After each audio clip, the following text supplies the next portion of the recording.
You're watching Jasper Drive Time here on Apparat TV. You remember the case of Gwenton Sloley? You must remember something like 20-odd thousand hits on my own channel, Jasper's channel. We're doing part 2 of that interview today. Leading anti-gang practitioner, was member of a huge gang here in London, went to jail, did his time, came out, got educated, turned his life around, and ended up being an anti-gang consultant working with national police services and local authorities around the country to intervene with families who either suffered a tragic death of a teenager through serious youth violence or indeed had been vulnerable or were vulnerable to getting sucked into knife crime. And he's generally seen as the one of the most foremost anti-gang, anti-violence practitioners here in the United Kingdom. That's the guy the police decided to raid on a drug offence. That's the guy who has had his bail extended 7 times without any seeming prospect of charge. That's the guy that sent shudders through the whole of London as those working on gangs, with gangs, seeking to reduce violence, looked at each other and said, are we going to get raided by the Metropolitan Police Service? And you're going to hear part 2 of Gwenton Sloley's channel exclusively here on Jasper's Drive Time.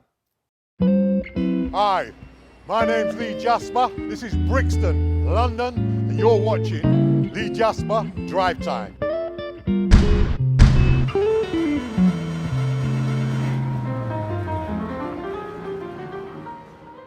I deliver a lot of consultancy work to different local authorities around London. I also train the police and local authorities across the country.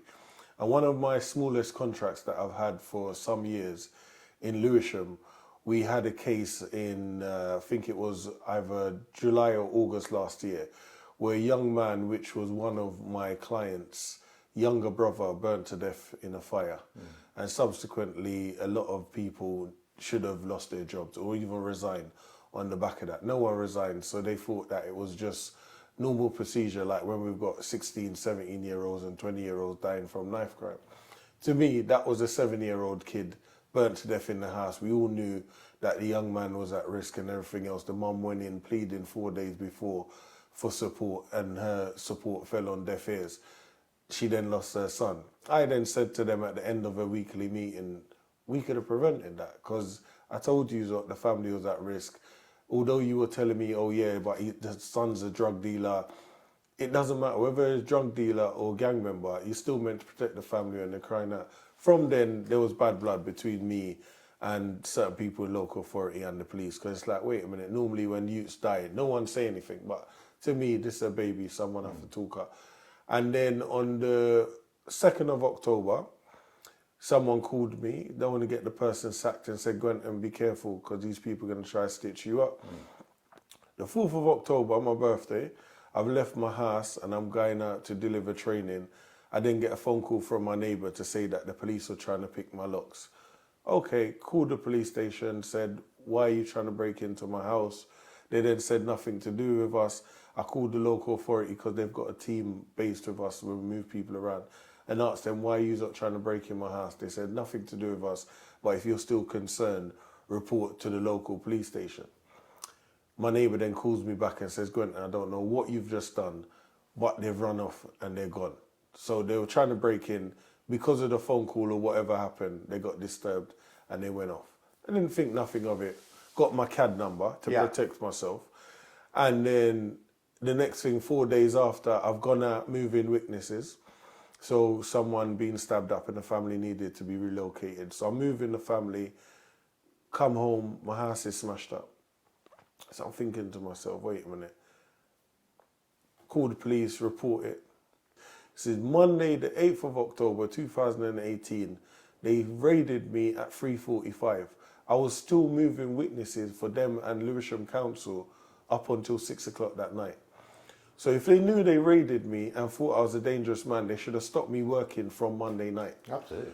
Tuesday, I went to work like nothing never happened. Every Tuesday, we have a multi-agency meeting with all the partners around the table.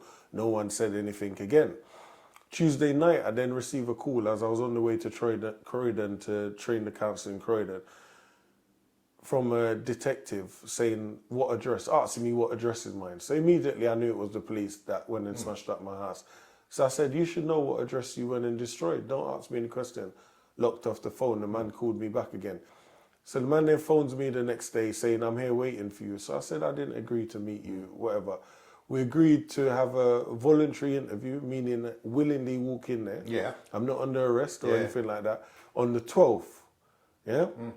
But what happens before the 12th? On the 10th of October 2018, I've called my line manager. Although I'm a consultant, I still let this person line manage me, even though technically she weren't my line manager.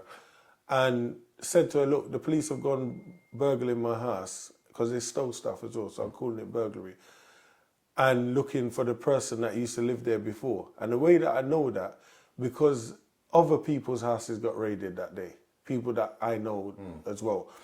So the other professionals got raided that day. Yeah. Because of either they've worked with a kid or some connection. So everybody connected with this kid was raided? Was raided. The man then finds out that it's my address. He looked like he wanted to die in his chair because he knew they'd messed up. Yeah. Then said to me and my legal team, we won't have to speak to you again. And if we do, we will contact your legal team in the first instance. 2 weeks after that, I start getting calls from around the country.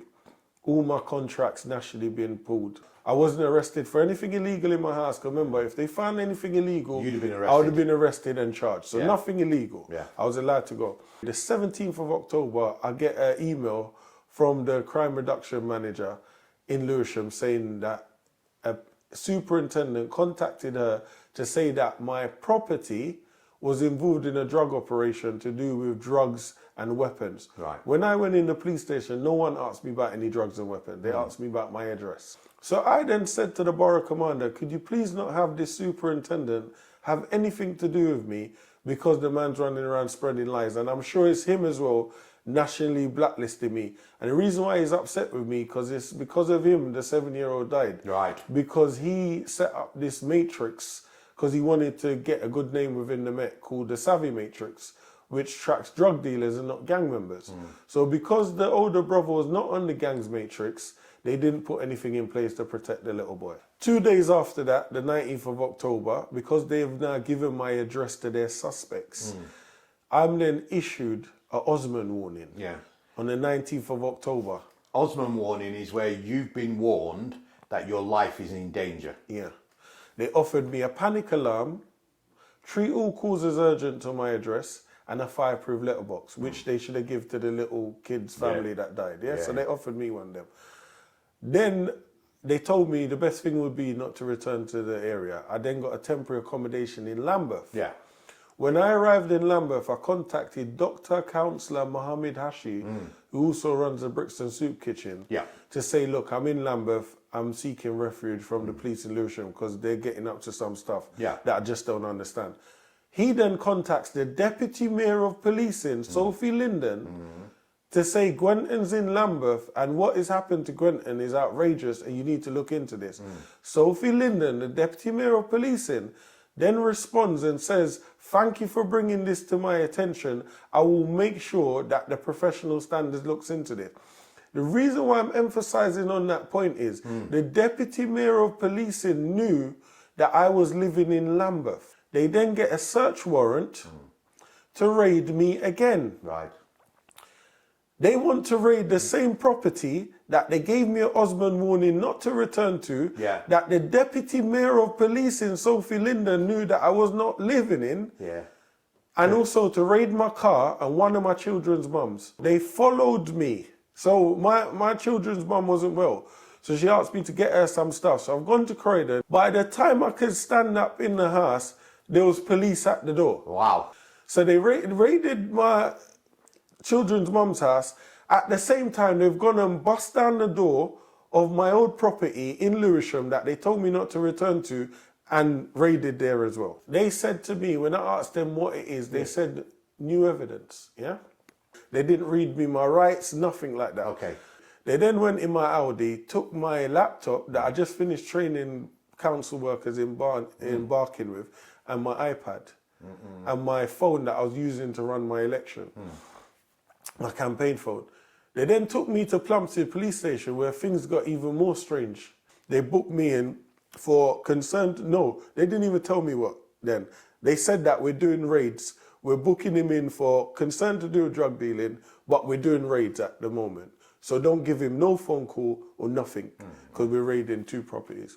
When they done a drugs test on me, came back negative.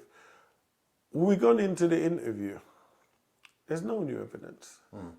They've brought the parking ticket and my laptop and my iPad that they just took out my car. They then put me back in the cell till midnight and then said, oh, we're going to bail you, but the only conditions is we don't want you to have contact with the young man that used to live at your property 5 years before. I don't care. It's not my business. They then bailed me till the 22nd of February. 22nd of February come, they say, oh, we need more time. To do what? I've given you the password to my laptop and iPad. You've got no other evidence. They then bail me till April the 22nd. April the 22nd come, they're like, oh, we need another week. What do you need another week to do to find what you couldn't find all them months from October? So the 30th of April come, they're like, oh, we need to extend this again. We need to push it until May. May comes, 15th of May. They start panicking from the 13th. Oh, the CPS has got it from the 4th of April and struggling to charge him. How could you be struggling to charge someone that you've raided twice, claim you got new intelligence, new evidence, claim that I'm nationally dangerous? Got your laptop, got your phone. Got my laptop and phone, but something else that I haven't mentioned there. At the same time this is going on, I'm out with the same police at a senior level investigating all the murders. At the same time. How do you explain that? If I'm dangerous, why am I being allowed around sensitive information and moving witnesses around the country? So May's come, the 15th. Oh, the CPS can't come to a decision. Then they said, oh, could we have till the 17th? Today's the 17th of May. That's right. What have they done today? Tell me. The man tells me to come to the police station at 12 o'clock, but he doesn't start work till 2 o'clock. Oh, gosh. So he sends a panicking email in the morning saying, oh, the CPS is being really bad again, and they can't find anything to charge you with. But you've just nationally blacklisted me. You claim you got all this evidence.